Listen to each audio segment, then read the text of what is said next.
SMA juga, halo. Nggak masih SMA, sorry. Oh iya benar ya, belum masih SMA tuh berarti masih SMA. Waduh, mantap. Oke, ternyata bervariasi sekali audiens seri ini ya. Moga-moga karena ada yang masih SMA juga, moga-moga penjelasanku nggak lebay ya, nggak terlalu banyak jargon-jargon yang nggak penting.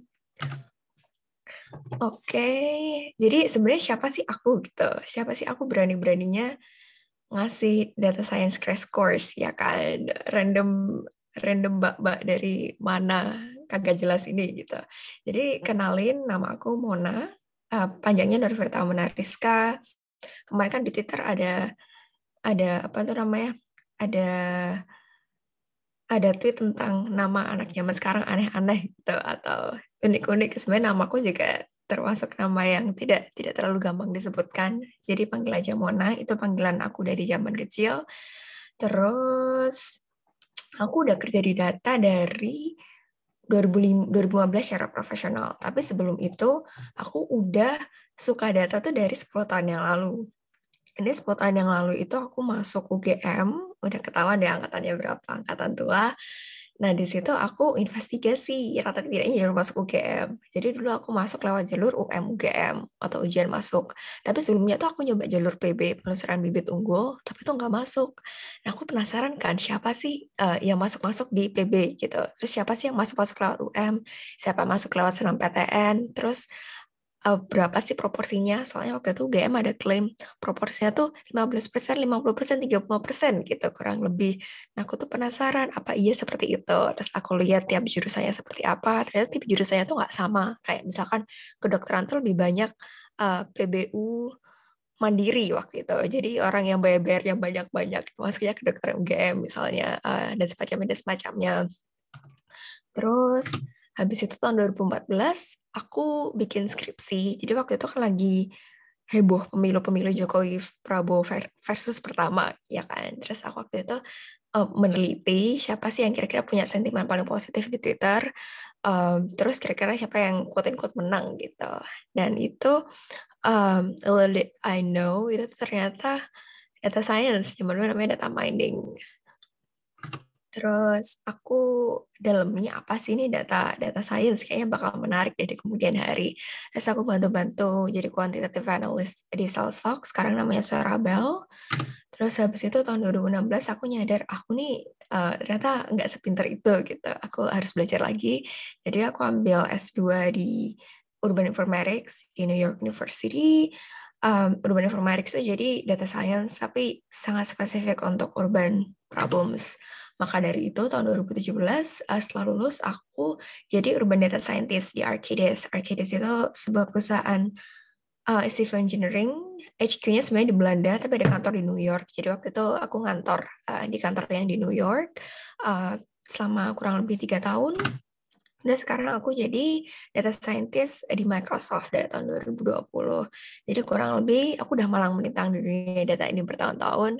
Jadi kurang lebih semoga aku bisa menceritakan apa aja yang ada di kehidupan data scientist ini, isi-isi data science ini secara lengkap dalam waktu singkat ini kepada teman-teman semua hari ini. Jadi, kenapa sih aku tertarik data science waktu itu? Ini data sekarang ya. Jadi, waktu itu tuh data lagi dibuat tuh lagi kayak jor-jorannya, infrastruktur tuh lagi bagus-bagusnya, udah ada cloud computing, terus semua orang mulai ngeh apa itu data, ada sosial media, udah banyak data yang bisa dikumpulin waktu itu. Tapi ternyata zaman sekarang itu lebih banyak lagi gitu. Ada 1,7 megabytes data itu dibuat setiap detiknya untuk setiap orang di 2020. Jadi di dua tahun terakhir itu data yang dihasilkan, 90% data yang dihasilkan selama hidup ini tuh baru cuma dihasilkan 2 tahun yang lalu gitu loh. Dan itu akan terus bertambah, terus bertambah, terus bertambah. um, Hingga akhirnya 463 exabytes data tuh akan di-generate di tahun 2025. Nah, kalau data sebanyak ini, siapa yang bakal ini kan, siapa yang bakal analisis, siapa yang bakal kira-kira mengambil pengetahuan dari situ. Nah, oleh karena itu aku mikir data science di masa depan tuh akan jadi tools aja kayak Excel, kayak PowerPoint, kayak Canva. Semua orang bakal bisa gitu loh. Semua orang bakal bisa pakai dan semua orang harus tahu. Nah, Terus biasanya bingung nih, mulai dari mana ya gitu. Aku nggak terlalu tahu nih, belum tahu atau masih tahu sedikit enaknya mulai dari mana. Jadi di materi hari ini kita kan belajar 5 hal ini kurang lebih. Aku akan jelaskan tentang pengertian, terus beberapa pekerjaan data, terus beberapa jargon di data biar teman-teman kurang lebih tahu lah ya kalau misalkan baca buku, baca paper tentang data gitu. Ada jargonnya tuh tahu oh itu apa. Terus kita akan sedikit hands on, kita akan belajar machine learning super sederhana dengan Excel. Kenapa pakai Excel? Ini juga bisa pakai yang lain sih, bisa pakai um, Google Sheets mungkin harusnya bisa sih.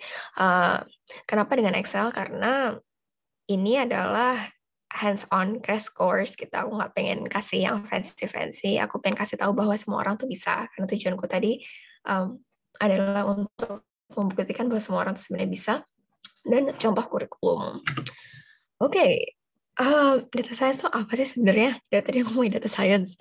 Sebenarnya data science itu sebenarnya adalah um, proses mengubah data menjadi insight yang tidak mudah kentara atau yang tidak obvious gitu. Jadi data sendiri itu sebenarnya adalah kumpulan fakta, kumpulan uh, informasi, bukan kumpulan informasi ya, kumpulan fakta aja. Kalau misalkan ada atributnya itu informasi, terus habis itu kalau atributnya itu kita bisa terjemahkan, itu namanya knowledge, pengetahuan. Dan kalau ternyata kita bisa menyambungkan satu knowledge dengan yang lain, itu namanya insight. Dan itu yang sebenarnya susah. Oleh karena itu, ada yang namanya data science. Untuk menghubungkan satu dengan yang lain itu seperti apa secara sains. Soalnya kalau enggak, kalau menghubunginya ngawur, nanti bisa jadi halu, konspirasi teori. Nah, prosesnya sendiri tuh kayak apa? The whole process of data science, keseluruhan proses data itu sendiri sebenarnya kayak eksperimen. Sebenarnya kayak proses masak. Jadi pertama harus tahu ingin masak apa, harus tahu kita mau melakukan eksperimen apa di data science. Yang kedua harus ada bahannya terlebih dahulu. Makanya harus tahu ingin masak apa tuh penting. Soalnya kalau misalkan mau masak sayur lodeh kan beda ya sama memasak rendang. Di data juga seperti itu. Kita ingin memprediksi sesuatu kan beda dengan mengklasifikasi sesuatu. Terus harus ada alat dan jenis, harus ada alat jelas dan sesuai. Jadi kalau misalkan mau bikin klasifikasi, tools yang dipakai adalah random forest misalnya atau logistic regression. Ini banyak banget jargon ya nanti kita omongin nanti. Terus yang keempat harus bisa dinikmati. Jadi setelah selesai dianalisis, data scientist ini tugasnya meracik bumbu, meracik um, tools dan bumbu-bumbu tadi supaya hasilnya pas. Terus habis itu harus bisa dinikmati oleh yang ingin menggunakan. Soalnya biasanya produk data science itu tidak digunakan oleh tim data science itu sendiri, biasanya digunakan oleh tim lain atau bahkan stakeholdernya CEO, CTO, segala macam yang harus mengambil keputusan. Jadi kita harus bisa mengkomunikasikan hasilnya dengan baik.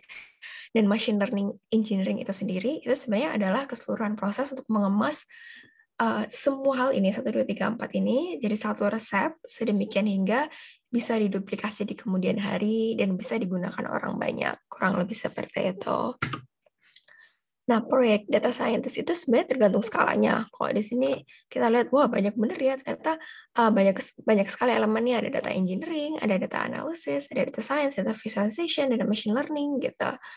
Oh, apakah aku harus bisa semuanya gitu? Itu tergantung proyeknya seperti apa skalanya. Kalau skalanya kecil, contohnya proyek kecil-kecilan, teman-teman bikin portofolio, teman-teman bisa kerjain semuanya dari awal, mulai dari pengambilan data sampai penyajian hasilnya itu mungkin bisa aja. Tapi kalau skalanya udah besar, misalkan di startup tuh menurutku skalanya udah besar ya. Terus perusahaan besar, data scientist harusnya tidak mengerjakan semuanya. Jadi harusnya sudah ada pengotak-otakan pekerjaan, siapa mengerjakan siapa, terus ada data engineer-nya, machine learning engineer-nya gitu. Dan yang penting adalah ada orang yang merumuskan problemnya itu seperti apa, kalau misalkan skalanya sudah besar. Nah, ini contoh kasusnya ya, seperti apa sih gitu. Terus mungkin teman-teman masih ada yang bingung, wow, tadi ada banyak ada banyak term pekerjaan di dunia data, itu contohnya kayak apa ya di dunia nyatanya gitu.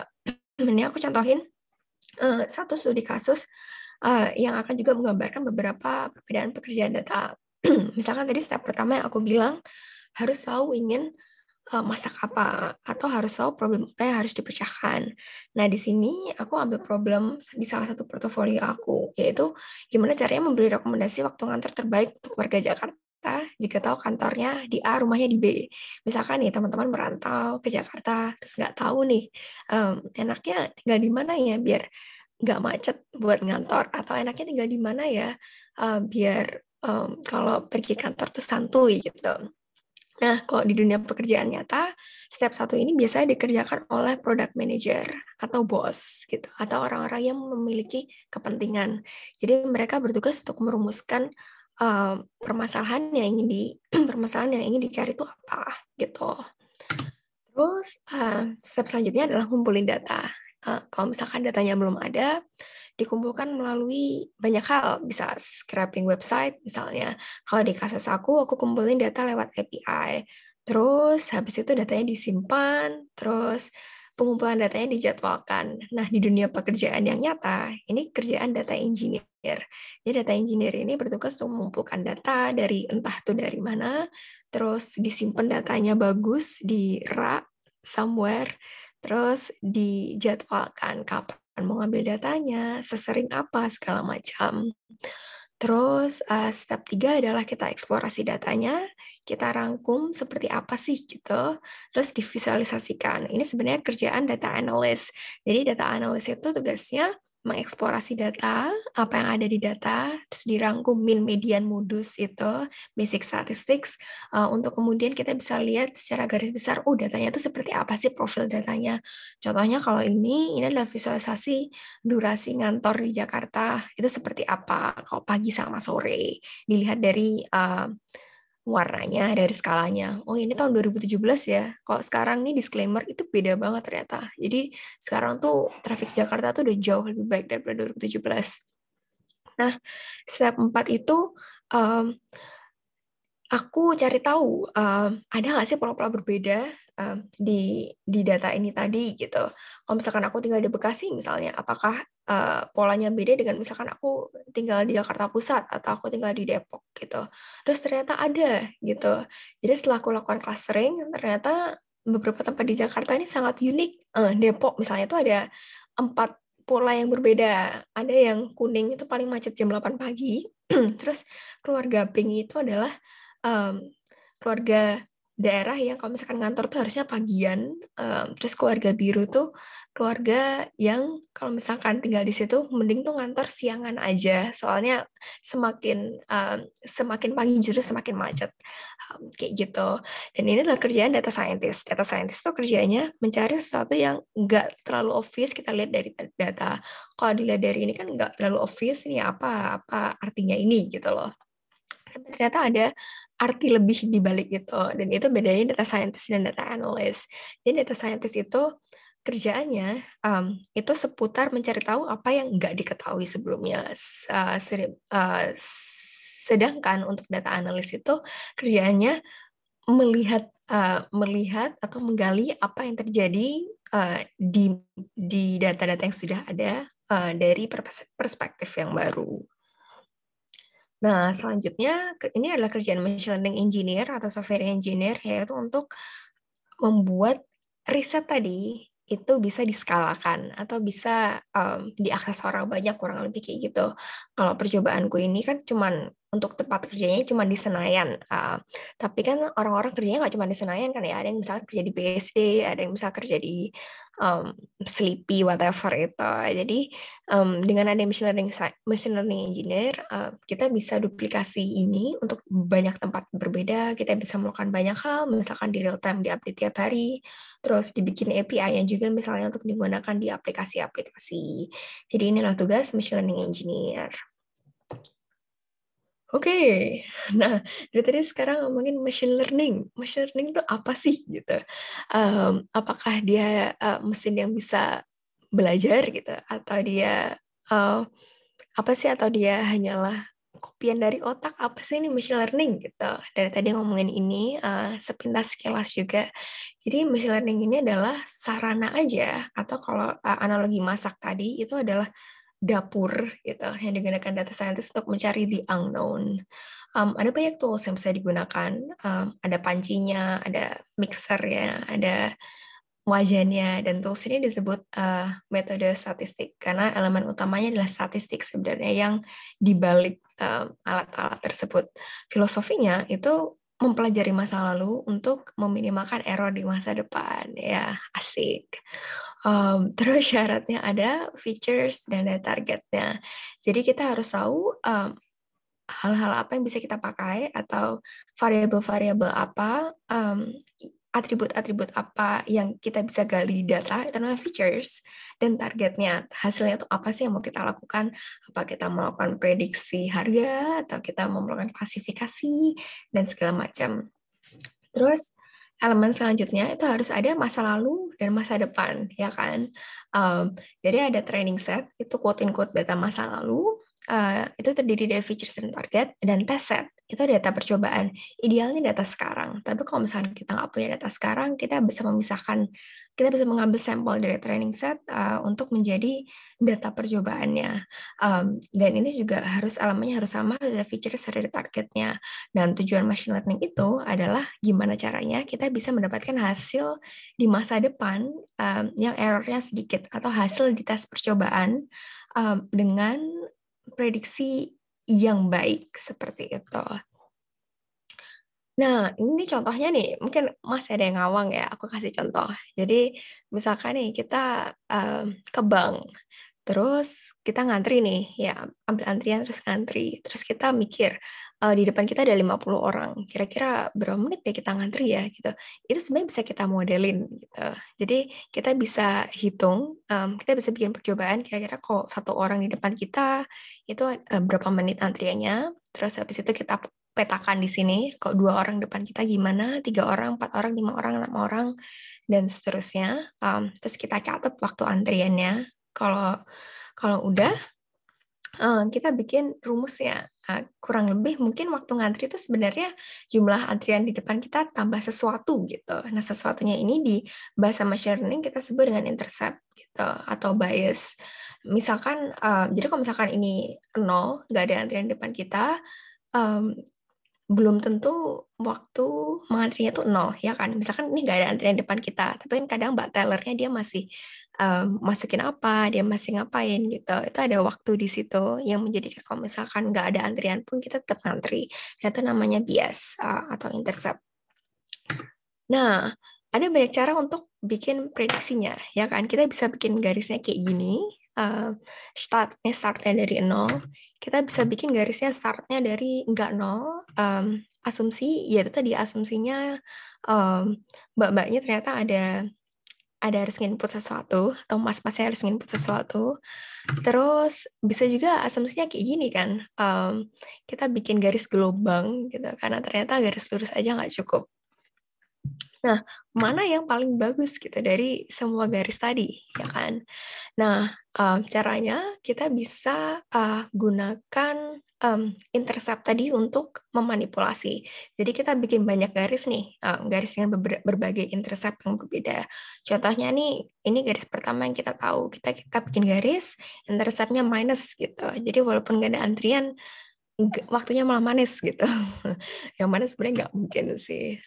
Tapi untuk kasus ini coba kita petakan. Kalau misalkan garisnya di sini, kita hitung mean square error-nya. Berapa jumlah rata-rata jarak dari titik-titik ini ke garis tersebut.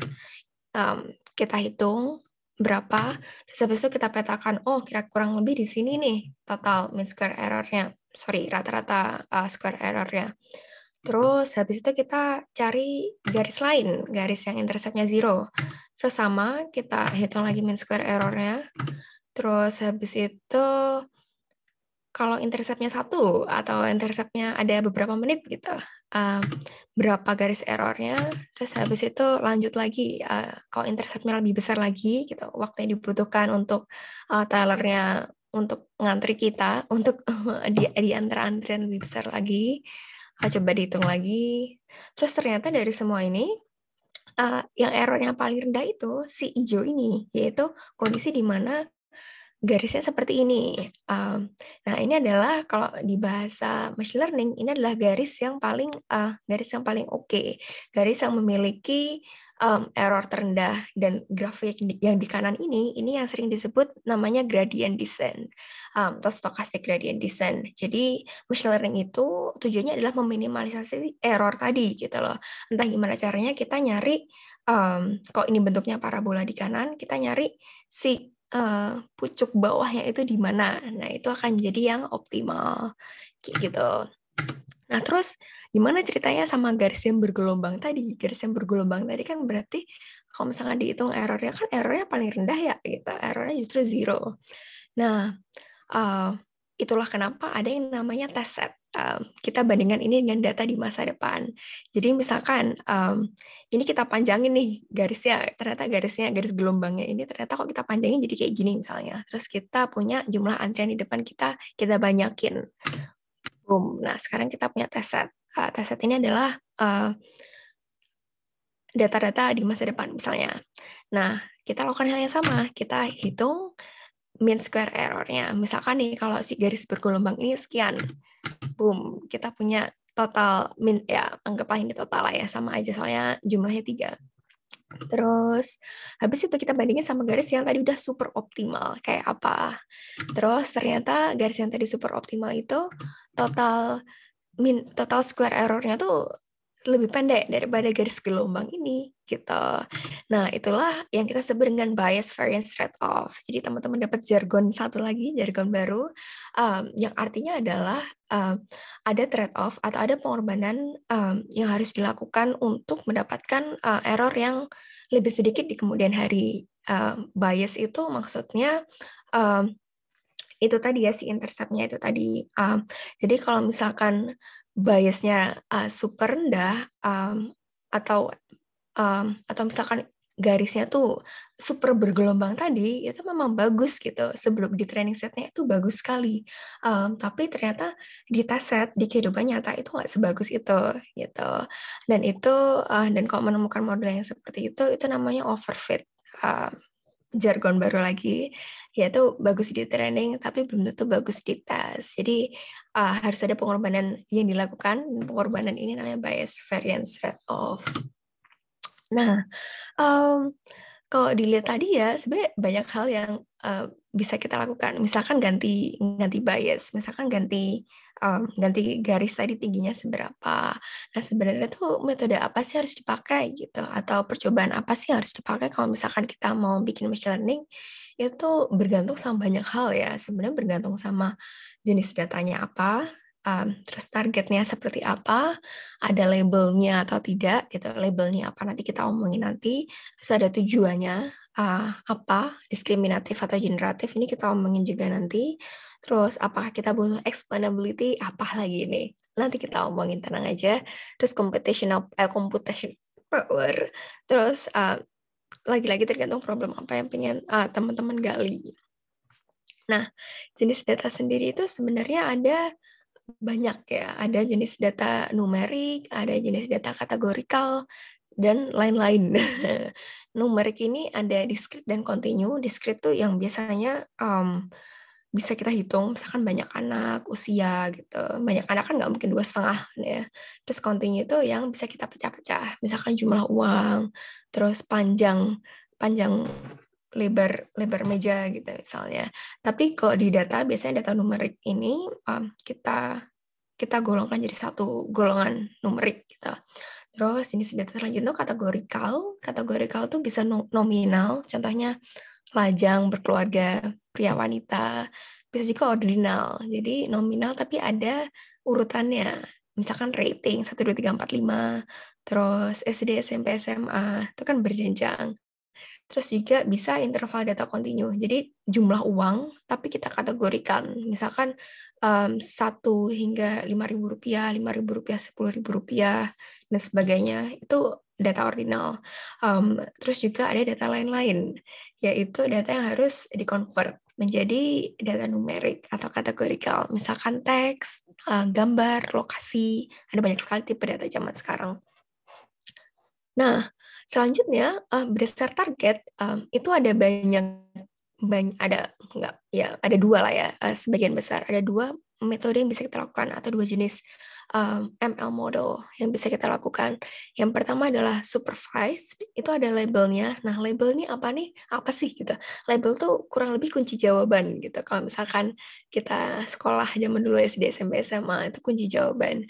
Jadi harus ada hasilnya kira-kira lajang, misalkan hasilnya berupa klasifikasi. Nah, klasifikasi ini biasanya datanya kategorikal, misalkan lajang, berkeluarga, terus gitu-gitu. Nah, jadi kalau misalkan kita ada data baru, kita tebak ini lajang atau berkeluarga sih gitu.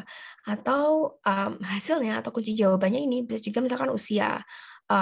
Kita ada data berupa penghasilan, pengeluaran kendaraan, ini namanya feature. Selanjutnya targetnya itu usia misalkan. Apakah usianya 21, 30, terus kalau misalkan ada data baru, penghasilan 5 juta, pengeluaran 6 juta, kendaraan busway ini usianya berapa gitu. Nah, ini metode yang dilakukan untuk dua hal ini juga beda gitu karena targetnya beda. Terus bisa juga unsupervised. Nah, unsupervised ini nggak ada kunci jawabannya gitu. Kita nggak punya labelnya. Kita nggak punya apakah ini lajang berkeluarga dari awal, apakah ini usianya 21-30 dari awal, itu kita nggak punya. Jadi kita tebak-tebak buah manggis gitu. Kayak yang aku lakukan di clustering tadi, di data kemacetan tadi.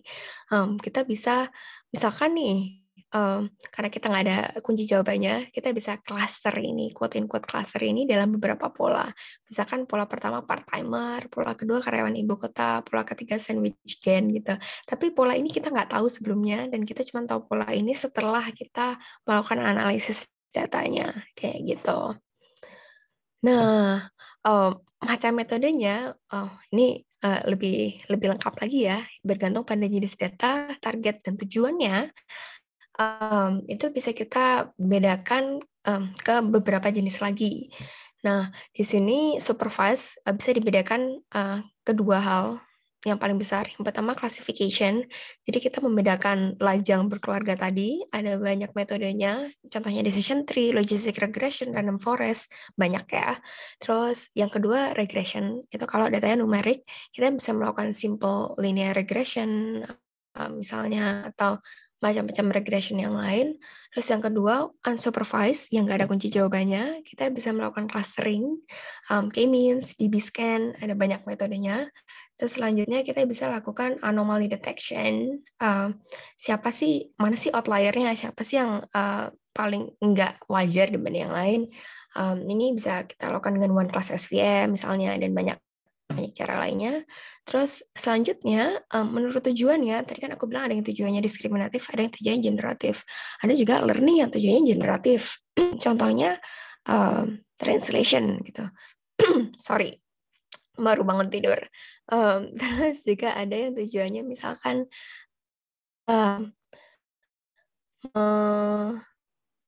misalkan deepfake. Nah, itu namanya generative learning. Terus contoh pemakainya kayak apa gitu. Nah, contoh pemakainya itu bergantung sama jenis data, target, tujuan, sama explainability. Jadi explainability itu adalah untuk bisa menjelaskan modelnya itu, hasilnya itu apa yang paling berperan dalam feature-nya.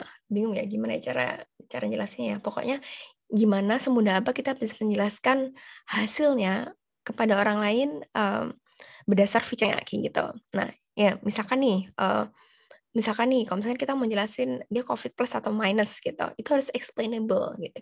Jelasin misalkan kita ke pasien, kenapa dia COVID plus? Oh, dia COVID plus karena misalkan darahnya ada ABC gitu. Terus misalkan di swabnya tuh ada kandungan ABC, itu kan bisa dijelasin kan ya, dan itu harus bisa dijelasin, harus explainable. Terus contoh lagi yang harus explainable, misalkan profit, misalnya kita punya prediksi profit gitu, jelaskan bos, ini kita bisa prediksi ini karena lihat data dari bulan lalu, terus kita lihat berdasarkan penjualan, kita lihat berdasarkan marketing, segala macam. sekian kayak gitu.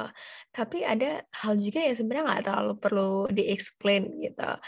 Misalkan nih deteksi virus komputer kan, virus komputer kan atau hal-hal aneh di komputer itu sebenarnya kita nggak terlalu ngerti juga sih ini kenapa ada ini gitu. Jadi dan konsumen juga nggak pengen terlalu tahu gitu loh. Taunya komputerku aman gitu, sebodo amat katanya. Nah um, ini sorry, ini harusnya nggak terlalu explainable, nggak apa-apa. Terus summary buku misalnya, kan teman-teman juga nggak terlalu peduli kan, ini summary bukunya ini berdasarkan apa? Apakah berdasarkan huruf pertama dari paragrafnya, segala macam, kan nggak peduli juga. Nah, itu nggak perlu explainable, kayak gitu. Nah, tadi sempat menyinggung tentang deepfake gitu. Nah, ada satu lagi jargon yang sekarang lagi ngetop, yaitu deep learning. Apaan sih deep learning gitu? Apakah kita harus pakai deep learning zaman sekarang gitu? Jawabannya lah enggak gitu. Jadi deep learning itu sebenarnya nggak terlalu beda sama machine learning yang udah kita pelajari beberapa slide lalu. Jadi conventional machine learning itu um, kita punya data, kita punya feature, ya kan tadi. Misalkan kita punya data mobil dan motor. Jadi kita punya feature, misalkan handle-nya ada apa enggak, rodanya berapa, setirnya ada apa enggak. Terus habis itu kita model, kita punya model, misalkan decision tree gitu, untuk kemudian memprediksi ini ini mobil atau motor, misalkan kayak gitu, atau mobil atau sepeda, sorry. Nah, deep learning ini itu mirip, sebenarnya ada data juga, cuman kadang labelnya kita nggak tahu ini sepeda atau mobil gitu. Terus selanjutnya bukan manusianya atau bukan perisetnya atau data scientist-nya yang bikin feature-nya, tapi si model ini, si network-nya inilah yang akan mencari feature-nya sendiri, otomatis, sekaligus learning-nya juga. Jadi bisa aja dia feature-nya diekstrak itu ternyata bukan stang-nya, tapi misalkan kepala dan stang gitu, atau stang dan roda depan gitu, entahlah gitu. Itu tergantung si network-nya ini. Jadi feature-nya bisa macam-macam, bukan yang di-curate sendiri sama data scientist-nya. Terus hasilnya bisa klasifikasi juga sepeda atau mobil, atau bisa juga unsupervised, jika dia menggenerasi sesuatu yang baru. Nah, deep learning ini berat ya, ini lebih susah, lebih computational power yang dibutuhkan lebih banyak, dan ini cocok untuk jenis data tertentu, misalkan teks, gambar, dan ini kurang explainable. Kita nggak bisa jelasin ke misalkan bos kita, kenapa ini kayak gini gitu. Masa iya kita jelasin ini kenapa sepeda atau mobil dilihat dari stang dan kepalanya, kayak apa maksudnya gitu kan, nggak ngerti juga. Nah, sedemikian hingga kalau misalkan ingin explainable, kita ingin bisa jelasin ke bos, jelasin ke orang lain ini hasilnya kayak gini karena ABC, itu kita gunakan conventional ML. Terus, nah selanjutnya model mana nih yang paling oke gitu. Misalkan kita udah cobain banyak model ya, kita udah melakukan eksperimen.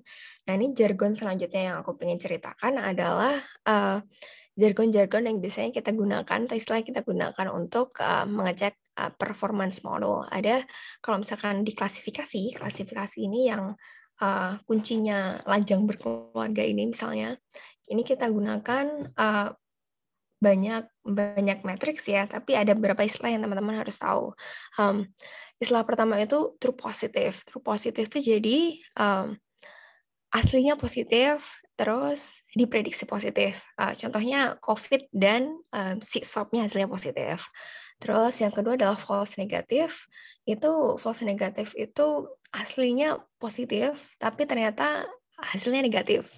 Misalkan aslinya seorang ini COVID, tapi hasil swab-nya negatif. Itu namanya false negatif. Terus false positif itu nggak COVID, tapi kena swab-nya positif, kayak gitu. Terus true negatif ini nggak COVID dan swab-nya negatif, itu true negatif. Nah, ada beberapa matriks yang bisa kita ambil dari sini. Matriks yang paling ngetop tuh akurasi. Jadi akurasi itu seberapa bagus prediksi dibandingin semuanya gitu. Misalkan kalau di sini yang betul, kita punya 10 data yang betul, true positif, positif to positif COVID dan positif, tidak COVID dan negatif itu jumlahnya 7 misalnya. Maka akurasinya 70%. Terus precision itu seberapa bagus model tersebut memprediksi positif gitu. Jadi kita lihat true positifnya aja, kita bandingin sama semua yang positif. Jadi 5/6, 83% misalnya. Terus ada recall itu adalah seberapa bagus prediksi ini mencerminkan data aslinya. Jadi ini kita sebut dengan sensitivity juga.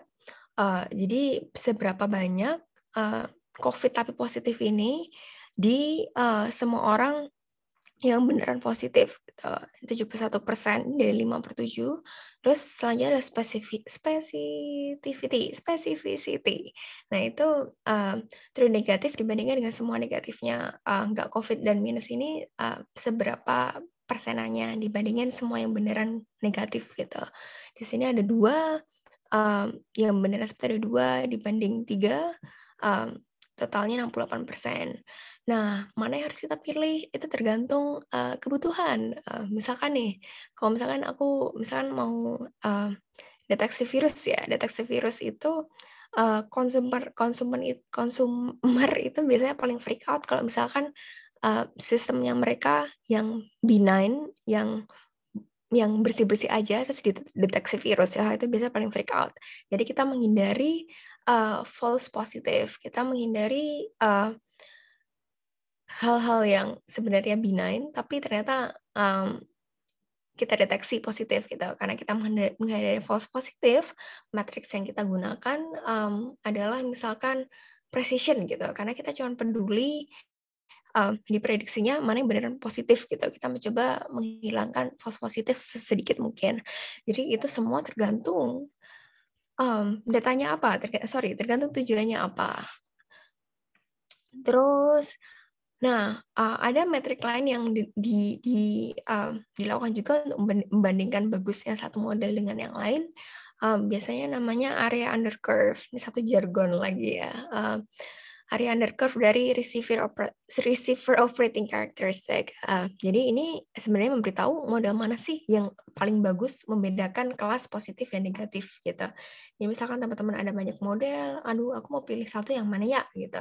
Nah itu bisa juga lihat dari area under curve-nya, lihat sebagaimana, sepinter mana modelnya membedakan si positif dan negatif gitu. Model yang baik adalah model yang bisa benar-benar membedakan si positif dan si negatifnya itu. Nah, kalau misalkan datanya regression atau datanya numerik, ada banyak cara yang bisa kita lakukan gitu.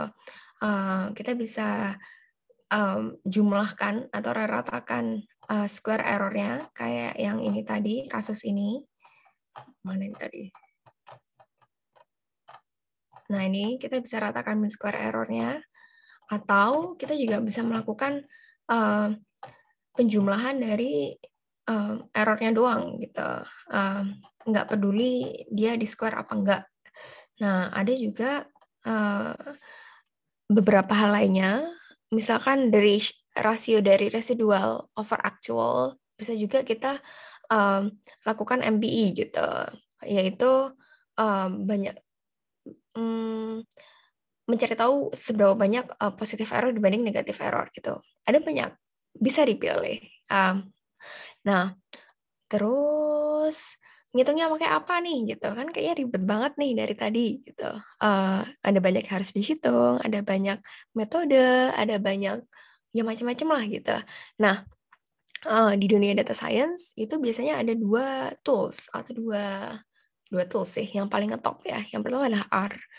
Jadi R ini programming language, dia punya banyak library statistiknya lengkap gitu. Jadi kalau misalkan mau bikin decision tree, ya udah panggil aja ininya rumusnya, quote and quote rumusnya atau functionnya. Python juga gitu. Jadi bahasa yang paling ngetop kedua itu adalah Python. Python ini mungkin paling ngetop sekarang kali ya di data scientist. Jadi dia super ngetop karena sangat fleksibel. bisa dipakai untuk apa aja, bisa dipakai buat machine learning juga. Kita bisa panggil function-function tadi, gitu. Nggak usah dihitung manual, tapi bisa juga untuk memproduksi hasil ML dalam artian kalau misalkan kita menjadi machine learning engineer itu tadi yang bisa nge-copy riset tadi ke banyak tempat, bisa dipakai banyak orang, bisa bikin API, bisa melakukan banyak hal. Nah, itu orang-orang pakai Python untuk tujuan itu kurang lebih. Nah, tapi Excel juga bisa. Jadi nggak melulu harus hal-hal yang super canggih ini, ML sederhana itu juga bisa pakai Excel, asal kita tahu rumusnya, karena sebenarnya semua hal ini adalah rumus matematika dan statistik. Jadi asal kita tahu rumusnya, kalau misalkan kita bisa ngerjain pakai tangan, kita juga bisa kerjain pakai Excel. R atau Python ini kita lakukan apabila misalkan modelnya udah cukup kompleks, tidak bisa dilakukan dengan Excel, atau kalau Excel bakal lama banget, ya udah kita pakai dua hal ini, R atau Python. Oke. Selanjutnya kita hands on. Tarik nafas dulu, banyak banget ya kayaknya nih udah aku kasih tahu. Oke, tarik nafas dulu. Habis ini kita hands on. Aku kasih linknya dulu deh ke chat box ya. Aku stop sharing dulu.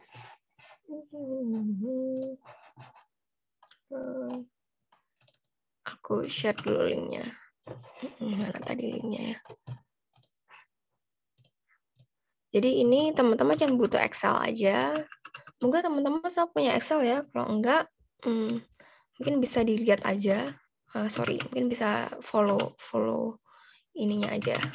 Follow aja. Ngapain? Bentar. Chatboxku hilang. Bentar ya. Ini dia.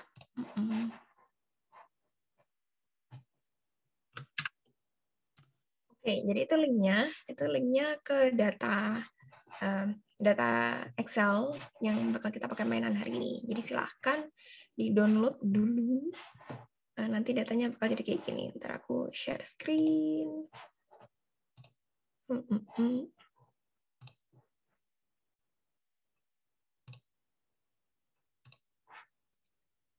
Nah, moga-moga kelihatan ya layarku sekarang. Boom.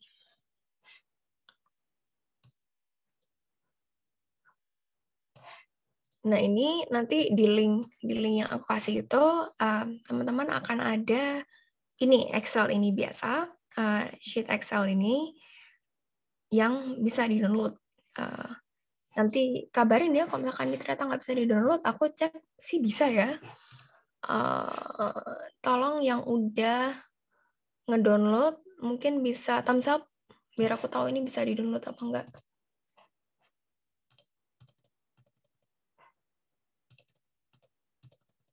Oke, udah di thumbs up. Yes, bisa di-download berarti. Oke, aku kasih waktu kurang lebih 5 menit kali ya untuk download dulu, untuk prepare dulu sambil minum dulu. Oke, kita minum, haus.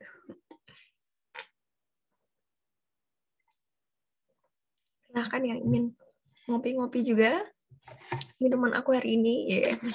Emang jadi ngasih tahu minuman. Ini minuman aku. Ini pagi-pagi gini bisa aku ngopi. Nah, kopiku itu aku sukanya kopi plus madu plus susu apa aja ada di kulkas. Susu biasa bisa, susu almond bisa kalau lagi fancy. Terus sama kasih garam sedikit. Jadi garam sedikit adalah kunci. Nah, itu biasanya bikin enak tuh ada garam sedikitnya itu. Malah promo kopi. Ini nggak usah beli yang kopi-kopi mahal itu. Beli juga nggak apa-apa sih. Ini kan memberdayakan UMKM, kalau mau bikin sendiri di rumah bisa sama enaknya. Oke, mari kita lihat. Udah pada di-download belum ya? Thumbs up sekali lagi dong, kalau misalkan udah pada ngedownload. Oke, mantap. Oke, mantap Jaya. Oke, sip. Oke, mulai aja kali ya. Jadi deh aku mulai. Buat teman-teman yang kira-kira masih ngedownload, nanti bisa ikutan. Jadi data di sini aku buat background ya, ini datanya udah aku sederhanakan buat hands on hari ini. Jadi ada dua, ada training, ada testing, ya kan. Jadi trainingnya ini adalah data konsumsi natural gas. Jadi data konsumsi natural gas komersial di sebuah provinsi atau sebuah state di US gitu. Nah, ini dari tahun kayak 2000, ini 2021 ya, salah nih, harusnya 2015. Aduh, datanya. Jadi ini data dari 2010 sampai 2015 kalau nggak salah. Nah, yang pertama itu kita punya data kenaikan suhu pemanas di atas 18 Celcius per hari. Jadi ini ceritanya, cara ngambil datanya, jadi di US kan ada pemanas nih, pemanas ruangan. Jadi pemanas ruangan ini kalau misalkan lagi musim dingin, dinaikinnya biasanya di atas 18 derajat. Iyalah, itu panas kan ya. Dinaikin di atas gitu. Nah, kenaikannya itu dihitung. Terus habis itu dijumlah 1 bulan gitu loh. Misalkan hari ini 20 derajat, berarti kenaikannya 2 derajat kan gitu. Terus besok 25 derajat, kenaikannya 7 derajat. Nah, terus dijumlah sebulan tuh kayak apa. Terus habis itu total konsumsi natural gas. Nah, di US ini pemanas atau listrik itu biasanya sumbernya nggak cuma coal, nggak cuma batu bara, sumbernya ada banyak juga, misalkan natural gas, solar gitu-gitu, angin gitu, ada banyak sumber energi terbarukan. Di sini kita pakainya natural gas. Nah, kita pengen prediksi nih seberapa jumlah konsumsi natural gas diprediksi berdasarkan si kenaikan suhu yang dilakukan di ruangan di pemanas tadi, kayak gitu. Hal pertama yang kita lakukan itu kita harus ini tips and trick ya. Sebenarnya jadi walaupun aku jarang pakai Excel sekarang, sebenarnya aku tuh suka banget sama Excel. Dan sebenarnya walaupun misalkan teman-teman udah sangat jago data science gitu, menurutku pakai Excel aja nggak apa-apa, kadang-kadang. Soalnya kadang-kadang pakai Excel tuh lebih sederhana, lebih tidak ribet, dan berguna untuk hal-hal sederhana kayak gini. Jadi ini aku blok semua datanya. Kalau udah aku format as table. Fungsinya buat apa? Ntar aku liatin ya. Boom. Fungsinya ini biar kalau misalkan di filter itu datanya nggak goyang. Kadang kalau misalkan kita cuma ini terus filter doang, kalau misalkan satu berubah, yang lain kadang nggak berubah gitu. Terus habis itu datanya hancur. Nah, ini tuh enaknya kok kayak gini, dibikin table, kita bisa punya nama untuk tiap tablenya, punya nama. Kita bisa akses pakai nama kolomnya, kayak ngunci gitu kurang lebih. Nah, hal kedua yang kita lakukan adalah ini data science CRL juga kayak gini ya, biasanya ada data cleaning. Jadi kita lihat apakah datanya udah lengkap, terus kita lihat, ups, ini ternyata tidak lengkap, saudara-saudara gitu. Nah, ada banyak hal yang bisa kita lakukan untuk melengkapi data ini. Bisa dengan yang paling populer itu misalkan dengan menambahkan data rata-rata. Jadi ini kita rata-rata semuanya. Nah, ini bisa aku lakukan dengan banyak cara ya. Bisa average bisa juga. Atau bisa juga, ini biasanya aku insert. Jadi ini datanya table. Jadi tablenya aku klik total row di sini, boom. Nah, ini biasanya total nih, tapi ini bisa aku ganti average, boom. Nah, enak kan, ada average ya. Terus habis itu nih aku tambahin aja average di sini. Ups. Mohon maaf, ini agak ini.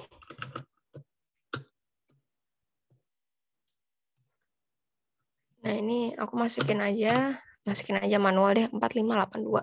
4582. Nah, ini contoh dengan contoh masukin data pakai average. Contoh lainnya yang bisa kita lakukan, kita lihat nih, ini bulan Maret nih kayak gini. Kita lihat Maret sebelum kayak apa ya. Maret sebelumnya 7.000. Ini juga kita bisa masukin sih. Jadi kita lihat Maret sebelumnya kayak apa, kita average, terus masukin sini. Jadi ada banyak cara yang bisa kita lakukan. Kayaknya itu yang paling masuk akal ya. Kalau gitu, ya udah kita lihat aja data-data Maret sebelumnya. 1, 2, 3, 4. Ups.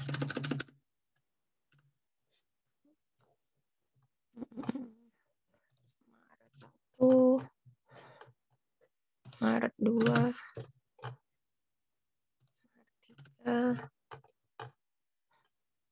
Maret.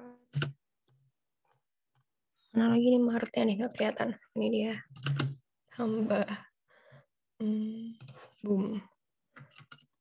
Dibagi 1, 2, 3, 4, 5, 6, 7, 6.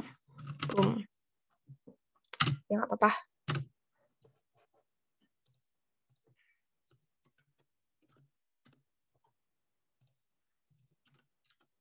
Oke, nah ini salah satu contoh yang bisa kita lakukan juga. Jadi kita ambil rata-rata dari bulan Maret sebelumnya. Jadi ada banyak cara ya. Kita bisa ambil dari rata-rata keseluruhan, atau kita bisa stratified, atau kita bisa strategically mengambil rata-rata. Misalkan mengambil rata-rata dari Maret, bisa juga kita biarin aja, tapi kita kasih 0 misalnya. Ada banyak cara. Nah, kalau udah, ini juga aku bikin tabelnya. Format as table, boom, boom. Nah, kalau udah nih, yang aku lakukan biasanya aku blok 2 ini, terus aku insert, terus aku bikin 2D line. Jadi dari insert, salah, sorry. Aku insert, terus recommended chart. Nah, ini aku ambil yang ini, yang scatter plot. Boom. Jadi aku ulangi lagi. Aku blok nih 2 ini. Cara ngebloknya aku nggak ngeblok ini, tapi aku blok dari nama kolomnya sampai data terakhir. Terus aku insert recommended chart, terus aku ambil yang paling pertama. Dari sini kelihatan ya datanya. Datanya kelihatan seperti apa. Ini kayaknya ada bentuknya deh. Ini kayaknya ada bentuk yang bisa kita plotkan, bisa kita fit ke sini, ada garis yang bisa kita fit ke sini. Nah, enaknya kalau di Excel itu, ini bisa klik kanan, terus habis itu add trend line, boom. Oke. Jadi trend line-nya ini kita bisa pilih, bisa eksponensial, bisa linear, bisa logaritmik. Oops. Nah, di kasus kali ini aku mau bikin ini linear aja. Kenapanya? Biar sederhana aja. Karena ini hands-on, kita pakai yang sederhana. Dan kita bisa lakukan eksperimen kayak tadi. Jadi, oke. Jadi pertama kita bisa pilih linear, terus kita bisa display equation sama display R-square. Jadi R-square ini, tadi lupa aku ngomongin, itu adalah ketepatan data terhadap ketepatan data prediksi ketepatan data prediksi ketepatan garis prediksi data aslinya. Nah, itu dia. R-square ini semakin mendekati 1 semakin bagus. Kok 1 itu artinya datanya ini, si titik-titiknya ini fit persis di garisnya. Kalau 0 berarti artinya biasanya garisnya lurus gitu, alias nggak fit sama sekali.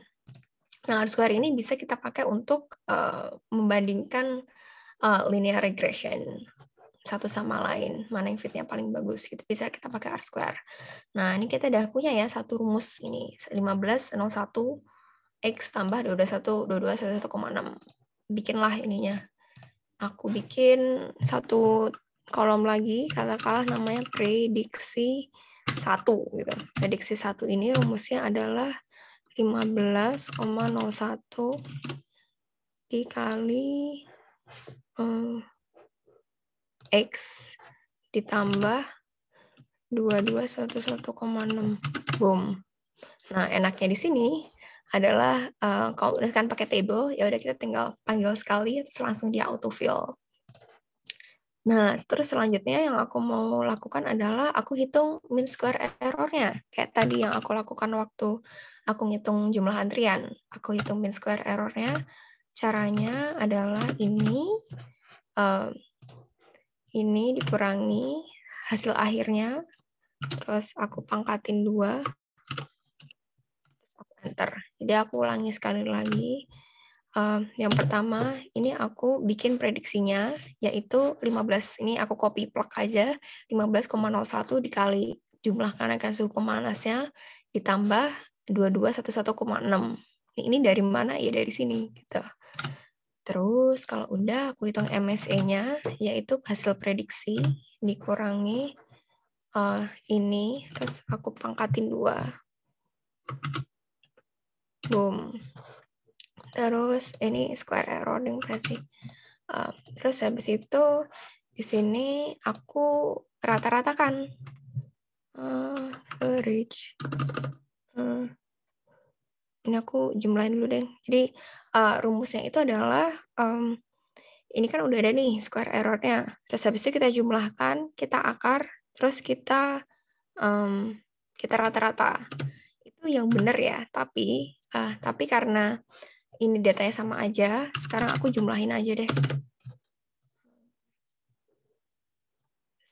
Ini aku jumlahin aja gitu, biar gampang. Ini karena data yang mau aku bandingin plot satu dengan plot yang lain, ini karena jumlah datanya sama, 1, 2, 3, 4, 5, 6, 7, 8, 9, 10, ini bisa aku secara simple bisa aku jumlahin aja. Tapi kalau misalkan data tesnya berbeda-beda, untuk ngebandingin harus pakai rata-rata gitu. Nah, habis itu yang mau aku lakukan selanjutnya adalah aku copy, Ctrl C, sini aku copy lagi. Nah, terus habis itu aku bikin eksperimen baru. Kenapa? Karena belum tentu hasil yang dihasilkan si Excel ini benar gitu. Belum tentu dia memberikan error yang lebih kecil di hasil tesnya. Nah, caranya ini aku bikin yang selanjutnya pola 2 atau model 2 deh. Nah, caranya adalah ini di garisnya aku klik kanan, format trendline. Jadi pas di garisnya klik kanan format trendline. Terus habis itu di bagian set intercept-nya aku klik, terus aku ganti intercept-nya gitu. Nah, ini intercept-nya kebetulan 0. Jadi sekarang kalau tadi ada intercept-nya, ada bias-nya, sekarang nggak ada. Intercept-nya 0. Nah, hasilnya R-nya 0,8995, lebih sedikit daripada ini. Jadi secara hasil, ternyata ini nggak terlalu fit nih dibandingin ini di training datanya. Nah, sekarang kita bikin sama prediksi 2. Jadi aku ulangi caranya, format trendline. Aku copy paste dulu nih, aku copy. Terus kursornya aku taruh di tempat lain, aku paste. Terus ini klik kanan, format trendline. Terus di set intercept-nya aku centang aja biar dia 0. Nah, habis itu yang aku lakukan, ya udah aku akan melakukan hal yang sama. Aku ini 21,666 dikali X. Boom. Nah, ini sekarang nggak ada ininya ya. Sekarang nggak ada, apa nih namanya, nggak ada biasnya, nggak ada intercept-nya. Terus standar error yang kedua sama dengan hasil dikurangi G, terus dikuadratin. Boom. Terus ini aku jumlahin sum. Gitu. Oh, ternyata ini hasilnya lebih gede dari ini gitu. Jadi di tes data ternyata dia tidak sebagus yang pertama. Jadi yang pertama ini dia masih paling oke.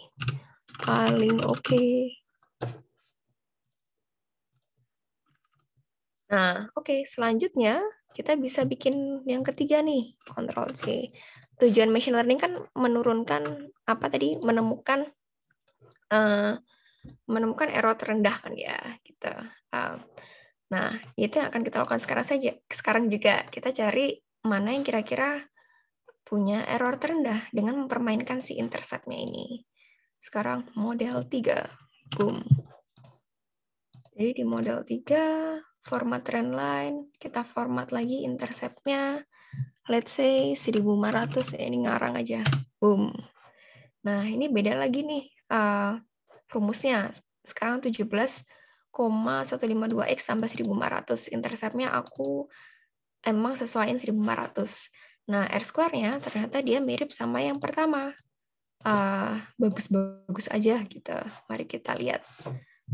Prediksi 3. Mari kita lihat di tes datanya seperti apa. Jadi prediksi 3, ini rumusnya 17,152 dikali X. X-nya kolom F ditambah 1.500. Boom. Terus kita hitung standar error ketiganya. Sama juga. Standar error ketiganya adalah ini dikurangi hasil benerannya dipangkatin 2. Boom. Oke, sekarang kita jumlahin apa yang terjadi. Sum. Ini nggak kelihatan ya angkanya ya. Ini karena ini terlalu gede angkanya, maka aku masukkan rumus aslinya aja deh. Rumus aslinya ini harusnya di square root, terus dibagi dengan jumlah datanya. Berapa nih? 1, 2, 3, 4. 12 harusnya tuh. 4, 5, 6, 7, 8, 9, 10, 11, 12. Boom. 197. Ini square root. Terus aku bagi 12. Lebih dikit, lebih enak ngebandinginnya. Square root. Aku bandingin dengan bagi dengan 12. Boom. Oh, ternyata yang ketiga ini, walaupun dia bukan defaultnya si Excel ini, kita lihat dia ternyata standar errornya, mean of square errornya, dia lebih kecil daripada si yang pertama tadi. Jadi yang pertama ini udah nggak paling oke lagi. Paling oke adalah yang ini. Boom. Nah, jadi ini adalah salah satu contoh machine learning paling sederhana ya.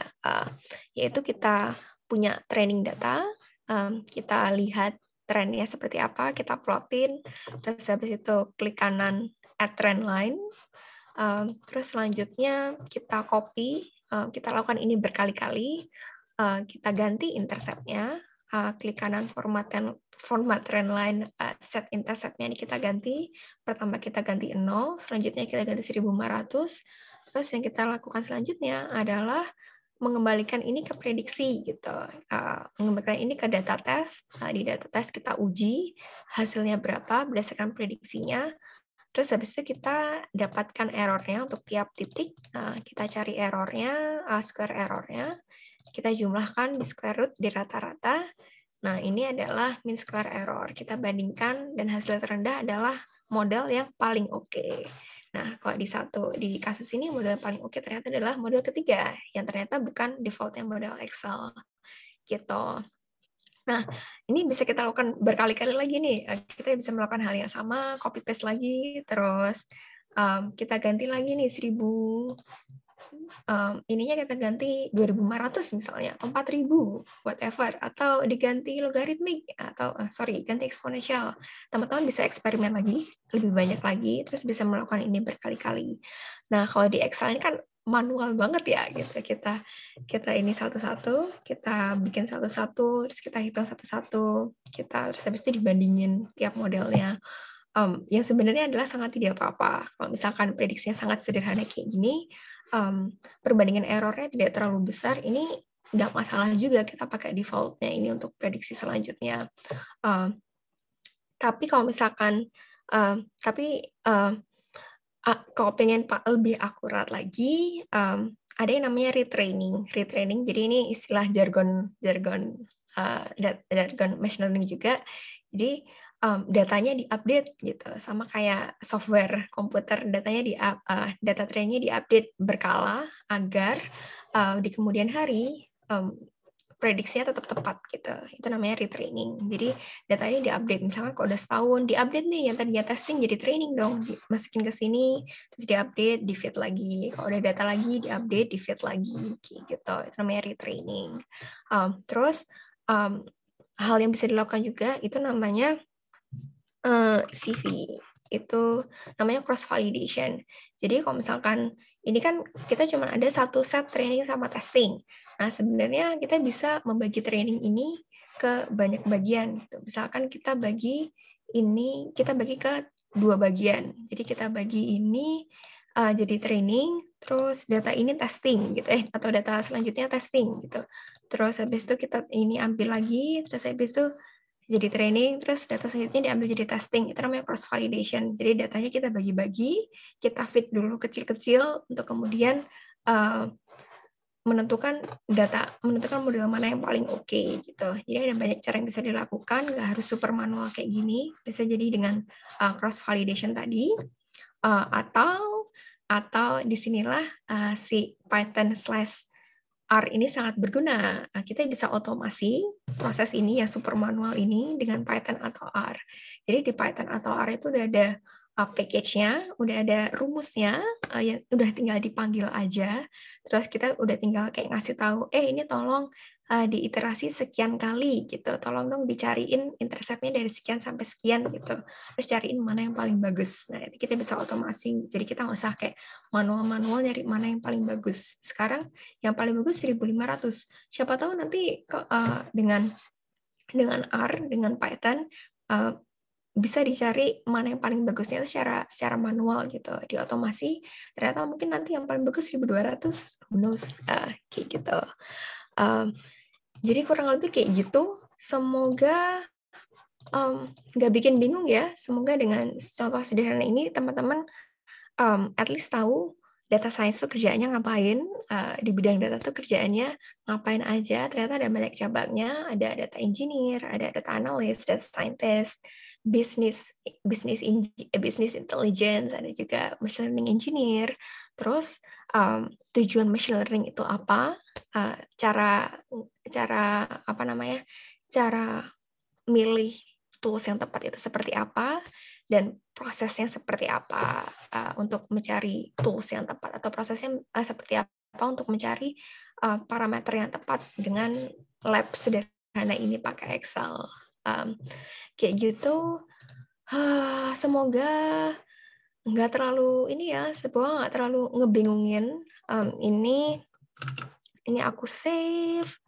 Teman-teman yang tadi ada linknya, ini nanti aku save ke link itu, aku tambahin di tab kunci jawaban, jadi teman-teman bisa lihat, ini kayak apa sih bikinnya, kurang lebih kayak gitu rumusnya kayak apa. Jadi nanti kalau teman-teman pengen uji coba lagi di kemudian hari, pakai data ini atau pakai data lain, juga bisa.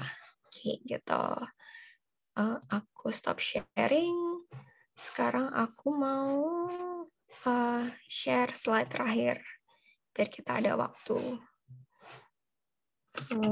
Biar kita ada waktu tanya jawab. Soalnya kalau aku yang ngomong aja, garing banget rasanya. Tenggorokannya garing.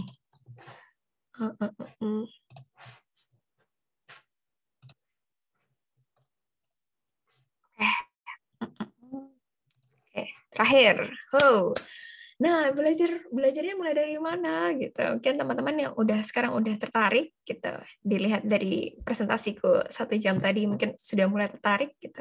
Mungkin bingung mulainya dari mana, atau mungkin nggak tertarik juga nggak apa-apa sih. Ternyata ribet banget gitu. Ternyata banyak hal yang aku nggak terlalu cocok gitu. Mungkin aku nggak cocok kali data scientist ya, whatever itu. Tapi kalau misalkan teman-teman pengen belajar data scientist, itu menurut aku itu mulainya sebenarnya paling baik atau paling obat paling manjur adalah nyemplung gitu. Part kedua justru, yaitu teman-teman latihan manipulasi data, kayak yang tadi aku lakukan di hands-on, entah itu dari data internet, entah itu dari data yang teman-teman punya sendiri, teman-teman koleksi sendiri. Misalkan kayak tadi data antrian, teman-teman iseng ngantri di bank, terus dimenitin antrian di depan berapa, menitnya berapa, kayak gitu. Jadi bisa latihan manipulasi data. Salah satu sumber yang paling ngetop itu kaggle.com. Jadi di situ udah ada sumber datanya, terus juga ada notebook orang-orang. Notebook tuh jadi kayak kunci jawaban gitu kan, atau kerjaan orang-orang si data ini tuh diapain gitu. Jadi teman-teman bisa latihan dari situ, di copy dulu aja plek-plekan kayak gitu. Terus habis itu bikin proyek kecil-kecilan, dari situ misalkan diganti datanya, diganti metodenya, algoritmanya, atau diganti tujuannya, macam-macam terserah. Terus dibikin portofolio, dibikin tulisan beneran di internet, dibikin model baru misalnya, atau dibikin visualisasi baru, terserah. Terus kasih di internet tuh, sebar di Twitter, di Medium, segala macam. Terus diulangi 1-3 terus-terusan. Kalau merasa ada yang kurang tahu, balik ke prerequisite. Jadi nyemplung dulu itu sebenarnya nggak apa-apa. Misalkan kayak tadi pakai Excel, itu kan nyemplung dulu kan ya. Teman-teman pakai apa yang teman-teman sudah tahu terlebih dahulu. Terus kalau misalkan ternyata ada yang kurang tahu, misalkan ternyata, ini datanya banyak banget, 100.000 row gitu. Kalau pakai Excel doang kayaknya berat nih gitu. Aku pengen coba pakai Python gitu. Itu barulah dari situ belajar Python, belajar basic Python, belajar R gitu. Terus atau ini datanya banyak banget gitu. Datanya ada di satu tempat, aku harus pakai SQL gitu. Aku harus manipulasi dulu buat ambil datanya. Belajarlah SQL. Terus ternyata di perjalanan misalkan teman-teman bingung, aduh ini model apa yang bagus ya gitu, kayaknya A sama B sama aja gitu. Tapi ternyata ada hal yang teman-teman nggak tahu. Ternyata jadi data itu ada yang saling berkorelasi satu sama lain. Ternyata ada kolom yang harus dihapus misalnya, ada data yang terlalu terkorelasi, ada data yang ternyata nggak nyambung sama prediksinya, harus dihapus kayak gitu. Nah itu gimana decision-nya, gimana milihnya, itu harus belajar lagi ternyata. Jadi belajar lagi, balik lagi belajar statistik, belajar ML model basic. Jadi caranya seperti ini, latihan 1, 2, 3, 4, kalau nggak tahu, balik lagi ke prerequisite. Dan Pacman AI ini menyediakan prerequisite iklan. Jadi Niki, langsung silahkan jump in. Oke, Kak Mona, makasih banyak nih dibantuin iklannya ya. Dan makasih banyak juga Mbak Mona udah ngajarin kita semua nih, padahal di sana masih subuh ya Mbak Mona ya. Baru bangun ya. Iya. Iya, mungkin sebelum aku iklan kali, kita mungkin Q&A dulu kali ya, mumpung vibe-nya masih pengen belajar nih teman-teman di sini. Nah, Oke. yang pertama nih ada yang tanya dari Kak Ryan nih Mbak Mona. Nggak apa-apa kan ya kita Q&A dulu ya.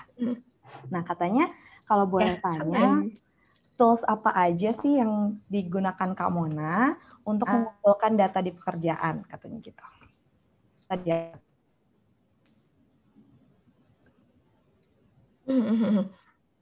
Jadi, itu banyak banget caranya untuk mengumpulin data.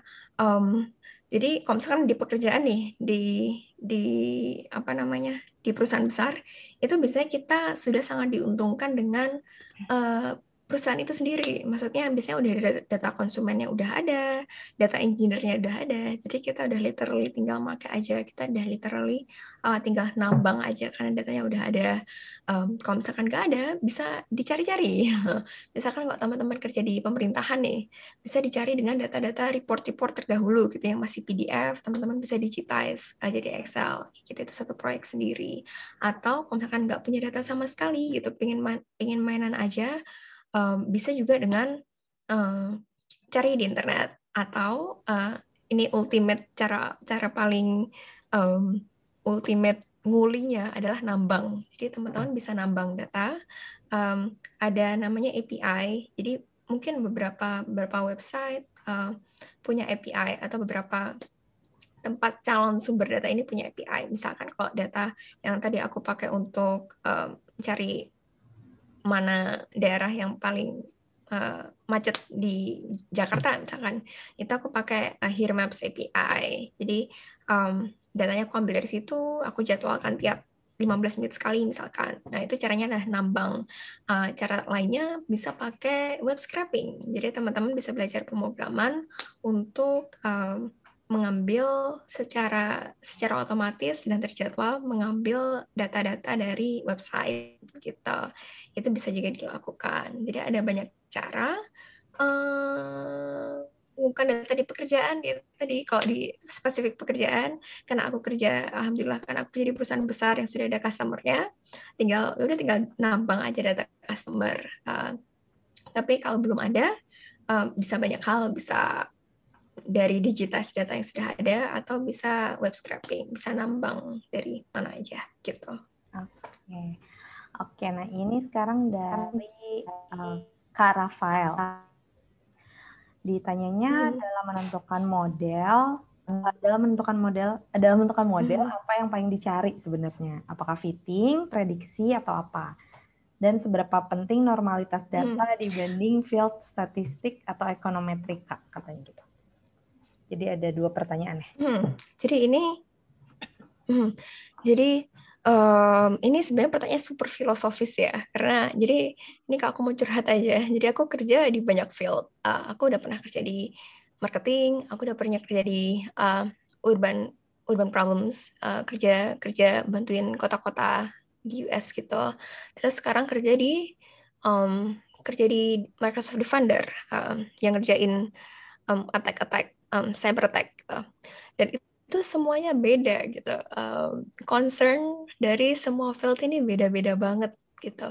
Waktu aku kerja di marketing misalnya, concernnya adalah gimana caranya kita bisa growth, gimana caranya kita bisa ngambil orang sebaik-baiknya, gimana caranya kita bisa retain customer nih, atau apa namanya conversionnya gimana caranya paling tinggi. Jadi kita nggak peduli bisa di-explain kayak apa, pokoknya yang penting akurat aja, yang penting super presisi gitu. Nah, kita ngejar itu. Tapi waktu aku kerja jadi urban data scientist, kerja sama kota-kota di US, mereka nggak suka yang kayak gitu. Mereka sebodoh amat sampai namanya presisi gitu. Aku nggak butuh ini akurasi 90%, 100%, 99%. Yang aku butuh adalah gimana caranya aku ngejelasin model ini ke masyarakat gitu. Gimana caranya, misalkan nih ada kota, ini kasus beneran ya, LA, Los Angeles, ini project gue yang lama. Dia pengen bikin apa namanya jalur sepeda. Mereka pengen bikin jalur sepeda yang ada batasnya gitulah, protected bike line, protected bike lane. Nah itu kita lihat datanya dari kayak data kemacetan, terus kita prediksi nih kira-kira volume di masa depan tuh kayak apa gitu dari data orang-orang bepergian dari A ke B gitu. Nah di situ kita nggak butuh kayak dia super akurat kayak seakurat kayak apa tuh kita nggak butuh banget. Yang kita butuh adalah kita bisa jelasin ke si dinasnya bahwa kita akhirnya mutusin si bike lane-nya di tempat ABC karena kita lihat di tempat A itu ada banyak orang, kita lihat banyak orang yang naik sepeda dari awal, terus kita lihat banyak youth, jadi mereka bisa lebih sepedaan, terus habis itu banyak anak-anak, jadi harus diproteksi bike lane-nya kayak gitu-gitu. Jadi explainability itu super penting dan mereka sangat tidak peduli akurasi, sebodoh amat gitu. Yang penting aku bisa explain ini ke masyarakat. Walaupun kita juga mentingin akurasi, kita juga nggak pengen kan, maksudnya di masa depan kita udah bikin bike lane-nya terus bisa nggak dipakai kayak gitu. Terus selanjutnya aku kerja di apa nih namanya Windows Defender. Aku kerja di Defender. Dan Defender ini ada banyak cabang juga ya. Ada yang ngerjain antivirus. Yang ngerjain antivirus ini dia sebodoh amat gimana caranya harus bisa ngeblok virus gitu. Mau pakai deep learning lah apapun sebodoh amat. Yang penting akurasinya harus tinggi karena si virus ini kalau dia masuk ke sistem itu berantakan banget nanti sistemnya. Jadi sebodoh amat harus bisa super akurat. Tapi di field yang aku tekuni, di tim yang aku ada ini, itu aku kerja di bagian yang tugasnya ngasih penjelasan ke customer tentang hal aneh yang terjadi di komputernya. Misalkan kalau ada yang berusaha sniffing, kalau ada yang berusaha ngambil credential, atau berusaha melakukan berusaha nyolong password kayak gitu-gitulah. Itu kan sebenarnya tindakan preventif ya gitu, tindakan preventif. Jadi kita nggak harus super akurat, dan kita nggak harus ya itu tadi kita harus super akurat, tapi yang penting kita bisa jelasin customer bahwa ini ini ada orang yang mau nyolong password karena kita lihat dia pergi dari X terus kemudian masuk ke sistem A terus sekarang lagi ke Chrome.exe gitu misalkan gitulah. Ini hypothetical aja. Jadi gabungan antara akurasi tetap harus akurat dan explainability harus bisa di-explain customer gitu sedemikian hingga mereka bisa melakukan action-nya itu apa gitu.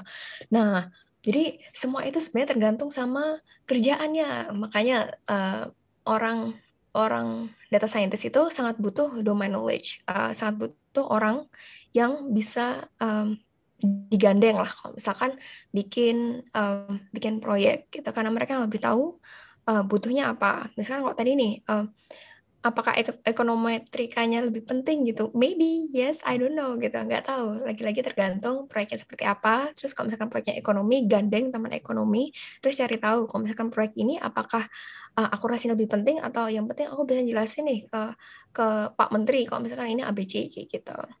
Semua ada trade off-nya, ada semua itu tergantung gitu. Dan yang penting adalah kita bisa ngegandeng orang lain yang lebih tahu, orang punya domain knowledge, supaya metrik yang kita pakai itu nggak salah kayak gitu. Oke. Ini terus ada aku mau tanya dulu nih. Ini pertanyaan dari aku nggak apa-apa ya? Nggak apa-apa, lanjut. Mbak Mona ini kan pindah-pindah nih field-nya walaupun semuanya data science ya. Tapi kan tadi ya, kita sebagai data science perlu ada domain knowledge. Nah, gimana nih Mbak Mona buat belajar si domain knowledge itu, apakah menyisihkan waktu khusus atau kayak gimana nih Mbak tipsnya mungkin buat teman-teman yang mau jadi DF? Domain knowledge itu hal yang penting dan penting dimiliki, tapi nice to have sebenarnya, nggak wajib juga dimiliki. Jadi karena ini nggak wajib, jadi menurutku kalau teman-teman sangat passionate sama hal itu, ya udah dipelajari. Misalkan nih, luangin waktu seminggu sekali baca topik tentang X, atau misalkan di Twitter follow tuh orang-orang yang ngobrol di bidang domain knowledge tertentu. Misalkan nih dulu aku kan di bagian dari urban planning kan, jadi aku follow orang-orang yang di urban planning. Sekarang aku di security, aku follow orang-orang di security, aku follow security topik, jadi up to date dengan berita terkini. Tapi aku bilang itu nice to have. Jadi teman-teman nggak harus super jago di situ. Yang penting teman-teman punya teman, atau teman-teman punya orang yang dimana kita bisa saling belajar, terus dimana kita bisa kayak tanya aja gitu. Kalau aku pengen ngerjain X, enaknya kayak apa ya? Enaknya gini-gini bisa apa enggak ya? Jadi entah itu luangin waktu untuk selalu update sama bidang tersebut, atau ya udah cari orang aja, cari teman aja yang bisa mikirin di domain knowledge-nya itu gitu. Oke, berarti skill untuk cari info baru, skill googling gitu ya, skill bertanya, dan jangan malu bertanya tuh penting banget ya buat DS ya. Yep. Oke. Yes. Oke, tadi. Yes. Ya. Oke, tadi itu dari Kak Rafael, ada satu lagi nih Kak. Jadi seberapa penting normalitas data? Mungkin data yang dinormalisasi gitu kali ya, dibanding field statistik gitu. Itu jadi gini, normalisasi data itu bisa satu jam sesi sendiri ya. Itu penting juga. Jadi data itu kadang nggak normal gitu. Kadang kita harus buang outlier-nya. Kadang kita harus menormalkan skalanya. Misalkan nih yang paling ngetop sekarang kan COVID ada skala eksponensial gitu. Apa sih skala eksponensial gitu? Terus flatten the curve gitu. Terus datanya diubah sedemikian rupa sehingga gitu. Sekarang bentuknya bisa kelihatan kayak itu flatten the curve. Nah, itu namanya manipulasi data ya. Dan itu kapan kita harus melakukan normalitas itu tergantung juga gitu. Ada banyak hal, dan ini salah satu skill yang menurutku sangat valuable buat data scientist, karena data scientist itu juga tugasnya memanipulasi data dan manipulasi feature sedemikian hingga dia sangat berguna gitu. Ada banyak cara. Jadi kalau misalkan skalanya jauh satu sama lain, bisa dinormalkan kayak pakai log misalnya, atau kalau misalkan datanya kira-kira seragam, kita udah tahu kita udah tahu variasinya seperti apa, kita bisa dinormalkan dengan misalkan dikurangi min, dibagi 2 standar deviasi gitu, atau dibagi standar deviasi biasa. Ada banyak cara yang bisa dilakukan, dan lagi-lagi itu tergantung jenis datanya seperti apa, dan gimana cara taunya. Itu kita harus melakukan eksplorasi datanya terlebih dahulu. Bisa kita plotin, kita plot, oh ini kayak gini nih, ini kayaknya lebay nih datanya, misalnya datanya super lebay gitu, harus aku normalkan kayak gitu. Jadi itu semua lagi-lagi tergantung kita eksplorasi datanya seperti apa dan sepenting apa, sama pentingnya normalitas data dan statistiknya itu sama pentingnya gitu. Tinggal di balance aja, dan itu ada ilmunya sebenarnya. another an hour session kalau misalkan mau. Tapi semua itu bisa didapat dari pengalaman juga. Jadi sering-sering mainan data yang nggak normal, karena dari situ bisa kayak dapat the hang of it. Jadi kayak tahu, oh ini kayaknya harus diginiin, gitu. Iya. Oke, nah terus selanjutnya nih katanya untuk tools atau libraries machine learning yang paling sering dipakai apa aja ya Kak? Dari Kak Ryan. Ya, tergantung. Jadi kalau misalkan, jadi disclaimer, aku pakai Python sekarang. Aku dulu pakai R, tapi sekarang aku pakai Python karena itu yang sering dipakai di kantor. Jadi saya menyesuaikan saja gitu. Terus library yang paling sering dipakai, ini sebenarnya tergantung tempat kerjanya juga. Jadi di tempat kerja aku yang dulu, karena itu sangat urban banget, aku tuh pakai GeoPandas misalnya, karena aku sering ngerjain geometri visualisasi lokasi gitu. Jadi aku pakai GeoPandas, aku pakai Shapely, aku pakai Volume, macam-macam lah gitu. Sekarang aku nggak pakai itu lagi. Sekarang bahkan aku pakai package yang kayaknya semua orang nggak pakai gitu. Aku pakai Nimbus ML buat ngerjain machine learning-nya, karena itu punya back-end C# sedemikian hingga aku bisa ngerjain back-end-nya. Itulah pokoknya Microsoft ya. Tapi untuk scraping, misalnya tadi aku lihat pertanyaan scraping, iya aku pakai Beautiful Soup. Tapi kayaknya selain itu ada banyak package juga, tinggal dieksplor penggunaannya seperti apa. Yang penting dieksplor aja sih, soalnya package gitu suka-sukaan.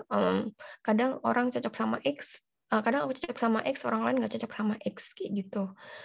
Terus kalau untuk machine learning, biasanya teman-teman pakai sklearn, jadi scikit-learn yang bisa dipakai. Jadi nggak usah, nah itu yang bikin kita nggak usah bikin plot kayak tadi banyak-banyak itu, tapi tinggal diotomasi aja, kayak gitu.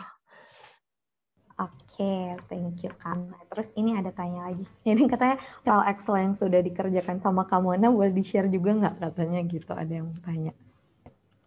Oke, siap. Nih aku share sekarang aja ya, daripada lupa. Oke, thank you. Boom, dah gitu. Makasih. Aku taruh di chat box itu yang udah aku kerjain. Oke, nah ini katanya ada lagi library web scraper yang paling sering digunakan apa? Apakah Beautiful Soup atau apa Kak? Iya, Beautiful Soup. Jadi udah aku jawab kali ya. Iya, Tapi iya. ada banyak juga yang zaman sekarang. Jadi disclaimer ya, aku walaupun aku cukup update, aku yakin di luar sana banyak yang lebih update dari aku. Jadi zaman sekarang mungkin ada yang lebih baru, yang mungkin aku nggak tahu kan, aku udah jarang pakai itu lagi. Jadi bisa dicari tahu sendiri juga. Oke. Terus ini kalau soal profesinya nih ya, atau pekerjaannya, bedanya data scientist dan machine learning engineer itu apa ya Kak? Tadi udah aku jelasin sedikit kurang lebih. Jadi beda data scientist sama machine learning engineer itu skill set dan apa yang harus dilakukan. Jadi kalau data scientist itu kayak orang yang bikin eksperimennya gitu, kayak kokinya. Machine learning engineer itu dia tugasnya meramu itu jadi kayak satu resep gitu, biar bisa scalable, biar bisa diduplikasi sama orang lain. Jadi misalkan nih aku udah ngerjain satu eksperimen gitu, terus misalkan aku pengen misalkan nih tadi aku bikin analisis nih, kalau misalkan kantorku Senayan, rumahnya di Bekasi, ternyata lebih mending aku berangkat siangan kayak gitu. Nah, machine learning engineer ini nanti tugasnya adalah menskalakan ini. Oh, ini kan cuma Senayan aja kan. Gimana kalau misalkan tujuannya bisa dipilih di banyak tempat gitu, kayak apa gitu. Terus misalkan aku pengen ini bisa diakses orang lain gitu. Gimana caranya dibikin API-nya gitu. Jadi tugasnya machine learning engineer ini, dia skill set-nya lebih ke software engineer ya. Gimana caranya dia bisa membuat riset tadi yang cuman quote and quote di atas kertas manual tadi bisa lebih otomatis lagi dan diakses lebih banyak orang, kurang lebih kayak gitu. Oke. Sip. Jadi oke. Nah ini nextnya ada ini tentang kerjaannya. Biasanya DS itu kerjanya sendiri atau beberapa orang sih dalam satu tim gitu, kalau berdasarkan pengalaman Mbak Mona gitu. Terus pembagian mana?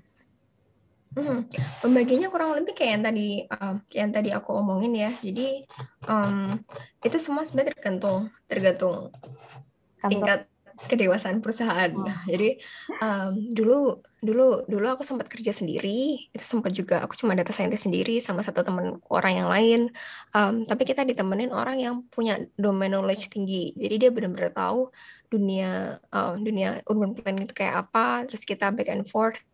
Nah, jadi kayak gitu biasanya kita di tim data scientist itu nggak kerja sendiri, biasanya kita kerja sama tim lain. Dan itu yang aku kerjain sekarang juga di timku itu, aku data scientist, tapi aku punya sister team research scientist. Jadi mereka yang tahu banget tentang attack-attack terkini, mereka yang tahu banget tentang virus-virus terkini gitu lah pokoknya. Nah, tiap kita ada proyek, kita tandeman sama mereka nih, back and forth. Ini bener nggak ya kayak gini? Ini bagus nggak ya? Kalau ini kayak gini, kira-kira make sense kayak gitu. Jadi biasanya di dunia kerja, DS kerja nggak sendirian, pasti ada orang lain yang istilahnya kayak klien kita. Data scientist itu lebih kayak konsultan ya menurut aku ya.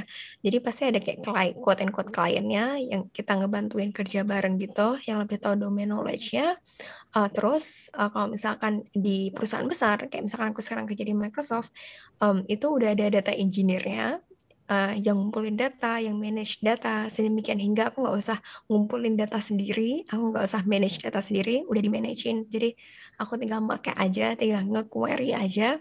Terus udah ada machine learning engineer-nya juga. Nah itu tadi yang tugasnya, kalau aku kan tugasnya misalkan bikin model prediksi, let's say prediksi virus nih. Nah si machine learning engineer-nya ini, dia bikin dia ambil model aku, terus dia aplikasiin ke Windows-nya misalkan. Sedemikian hingga kalau teman-teman di Windows, teman-teman nggak usah kayak ngeduplikasi hasil riset aku sendirian manual, tapi udah ada yang otomatis menduplikasi hal tersebut. Kayak gitu. Oke. Kurang lebih kayak gitu ya. Jadi tergantung kantornya juga ya, bisa sendiri, bisa banyak kan. Yep.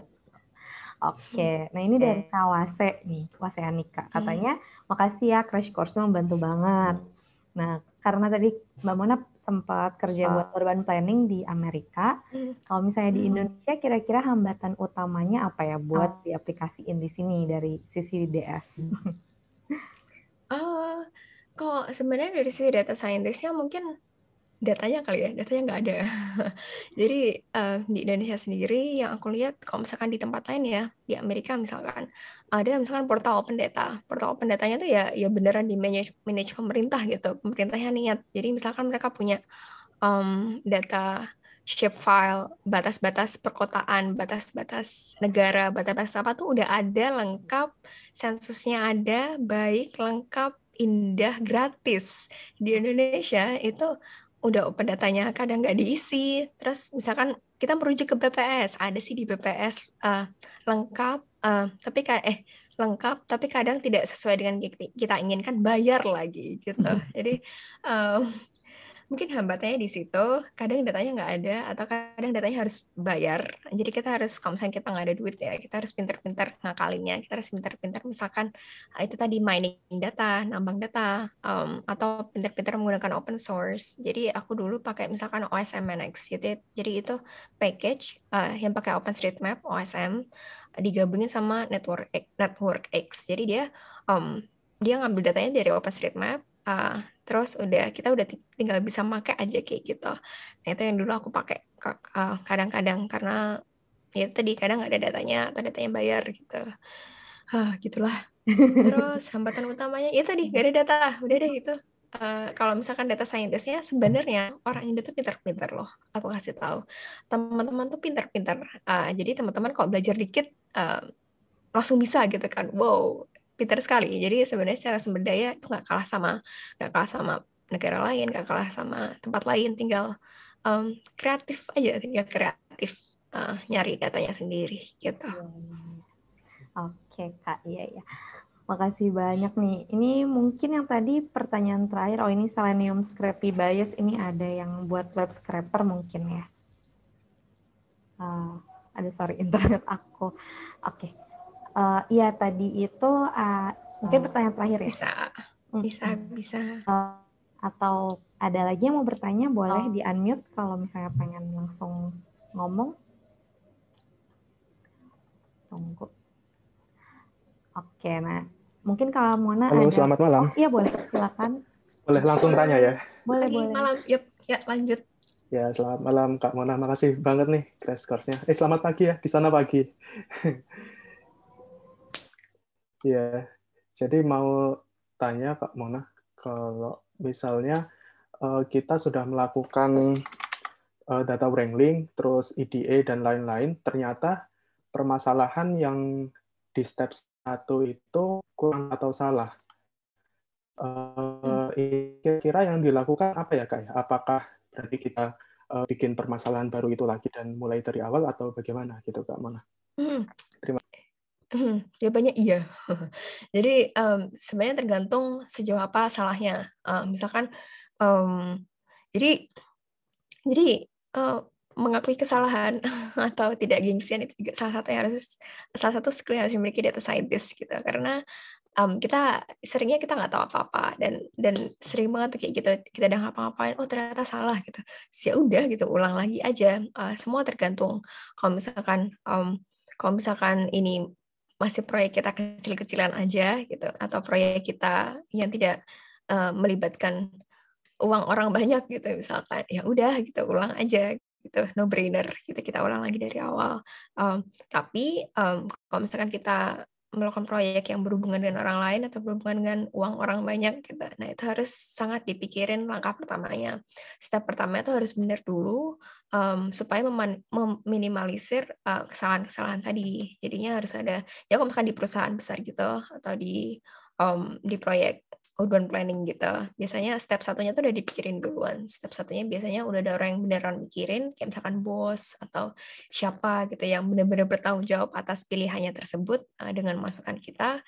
Sedemikian hingga karena rumusan masalahnya udah oke banget, kita udah tinggal kerjain aja gitu. Kalaupun ada kesalahan, biasanya kesalahannya di misalkan oh eksplorasi, ini harusnya kayak gini tapi ternyata kita eksplorasinya nggak kayak gini atau oh ini harusnya metodenya kita pakai let's say decision tree atau random forest atau tree based model lainnya tapi kita pakai linear model kayak gitu sehingga kesalahan-kesalahannya tuh bukan kesalahan fatal dari awal. Jadi gitu kalau misalkan proyeknya kecil-kecilan ya udahlah ulang aja sudah amat gitu, no brainer ini. Tapi kalau proyeknya sudah besar dan makan duit orang gitu misalnya itu harus benar-benar dipikirin dari awal harus benar-benar tahu problemnya apa. Oke, semoga terjawab ya Kak ya. Oke, mungkin yang tadi pertanyaan terakhir ya karena udah malam. Mungkin ada closing remarks dari Kak Mona? Oke, boleh. Closing remarknya adalah seperti yang tadi aku bilang di masa depan ini orang-orang bakal bisa data science gitu. Data science cuma tools aja kayak Excel, kayak Microsoft Word, Instagram ya kan Instagram juga sih. Tapi semua orang bisa dan semua orang mungkin harus bisa karena jumlah datanya yang besar. Tapi nggak perlu takut. Teman-teman sekarang sudah punya basicnya, teman-teman sudah tahu machine learning itu apa, teman-teman sudah tahu data science itu seperti apa, sedemikian hingga sekarang udah ada basicnya, tinggal gas, tinggal lanjut aja, nggak terlalu susah kan ya, tinggal digas, tinggal lanjut, sedemikian hingga nanti kita bisa punya banyak data scientist yang hebat, yang bisa bikin produk-produk keren juga, nggak kalah dari tempat lain, gitu. Semangat semuanya. Oke, makasih banyak Kak Mona. Oke nih teman-teman yang udah ikut workshop ini mungkin penasaran ya, pengen banget belajar lebih lanjut tentang data science ya. Nah, di sini kebetulan banget Techman emang ada program, namanya non-degree program, di situ ada Business Intelligence dan Data Science. Nah, ini adalah program yang dirancang untuk memberi materi mendalam. Jadi bisa nih, sampai sejago Kak Mona nih kalau rajin latihan ya. Nah, di sini Oke, nah untuk kurikulumnya sendiri, untuk yang Business Intelligence, start dari kalkulus, untuk melatih mathematical thinking, lalu Python, data wrangling, dan data visualization. Lalu ada yang Business Intelligence khusus dan SQL. Jadi juga Kamona udah cerita ya, di data scientist juga ada dibutuhkan SQL gitu kadang-kadang. Nah, di data science ini sama dimulai dari kalkulus, kemudian ada probability, linear algebra, econometrics itu tentang statistik, lalu linear model, machine learning, dan cases-nya, lalu project management dan machine learning engineering. Jadi kalau udah jago bisa di scale up gitu. Nah untuk kalau yang ambil data science nanti dapat juga free course SQL dan BI. Dan untuk yang BI dapat free course, probability dan linear algebra gitu. Nah, selanjutnya ini untuk durasinya kalau yang BI itu 6 bulan program, kalau yang data science itu 24 kelas jadi 12 program. Nah, live sessionnya 2,5 jam tiap weekend, Sabtu dan Minggu. Nah, untuk fasilitasnya sendiri, jadwalnya sudah ditentukan sejak awal, udah dikasih tahu. Jadi teman-teman bisa merancang atau merencanakan kalau mau liburan atau mau cuti dulu gitu, karena bisa juga dicuti tanpa perlu bayar tambahan. Terus juga bisa diulang kalau misalnya teman-teman nggak lulus atau belum mengerti ingin ulang, itu juga nggak perlu bayar lagi. Terus juga ada project lab, mungkin kalau di kampus kayak skripsi ya. Jadi itu project, mungkin project kecil-kecilan lah, untuk memulai nyemplung tadi ya, untuk memulai portfolio teman-teman gitu, dari awal sampai akhir. Selanjutnya ada asistensi, di sini teman-teman kalau misalnya ada pertanyaan di luar live sessionnya nggak usah khawatir, di hari Rabu atau Kamis ada asistensi sama teaching assistant, bisa tanya-tanya juga. Kemudian ada student manager, di sini akan membantu teman-teman untuk proses pembelajaran yang non-materi ya, misalnya jadwal atau motivasi belajar, karena student manager kami background-nya memang dari psikologi pendidikan gitu. Jadi teman-teman bisa cerita juga untuk dapat motivasi belajar. Nah, lalu ada modeling consultation. Tadi kalau misalnya teman-teman punya project kecil-kecilan, pengen nyoba-nyoba sendiri, itu bisa ditanyain juga nih ke Pacman kalau teman-teman jadi peserta. Nah, lalu ada continuation juga. Jadi kalau misalnya teman-teman awalnya ambil BI, lalu pengen lanjut ke data scientist, tinggal bayar sisanya aja gitu, nggak perlu diulang. Nah, selanjutnya tentunya ada sertifikat juga ya. Dan juga ada career coaching, jadi kalau teman-teman baru mau nih pivot jadi data scientist, teman-teman bisa tanya-tanya apa aja nih yang perlu disiapkan, soft skill-nya, CV-nya kayak gimana, portfolionya, dan lain-lain. Nah, kemudian jadwalnya gimana? Untuk jadwalnya sendiri, yang tadi ya, di Sabtu Minggu live session-nya, jadwal asistensinya Rabu dan Kamis, bisa teman-teman lihat di sini jamnya. Nah, kemudian untuk batch yang paling dekat itu ada batch 2 di bulan Maret tanggal 20 mulainya. Pendaftarannya maksimal tanggal 16 Maret nih teman-teman, dikit lagi. Jadi kalau misalnya ingin daftar bisa segera hubungi kami. Nah, ini untuk yang warna ini adalah periode ya. Jadi ada satu periode ini kira-kira 2 bulan. Jadi kalau misalnya mau cuti itu 2 bulan itu. Nah, oke, selanjutnya ini beberapa reviewer dan pengajar, dan ada Mbak Mona juga sebagai pemateri ya, pembuat materi di situ. Nah, juga ada berbagai pengajar lainnya yang akan segera bergabung. Di sini pengajar kami selain dari lingkungan akademia gitu ya, bisa dilihat di sini ada dosen, terus juga ada teman-teman praktisi di industri. Jadi materinya balance antara yang memang teoretis dan juga yang praktis gitu. Nah, di sini juga ada beberapa testimoni dari teman-teman gitu. Dari teman-teman peserta kelas Pacman yang dulu. Oke, kalau misalnya teman-teman ingin bertanya-tanya atau minat, bisa langsung hubungi kami di link ini. Gitu. Oke, kalau gitu mungkin segitu dulu ya dari kami. Terima kasih banyak nih teman-teman udah gabung ya. Mbak Mona juga terima kasih banyak, sudah kasih ilmu banyak banget. Dan semoga bermanfaat banget ilmunya sih pasti. Oke, kalau gitu teman-teman semuanya selamat istirahat dan Mbak Mona have a nice day. Ya, terima kasih semuanya. Yo.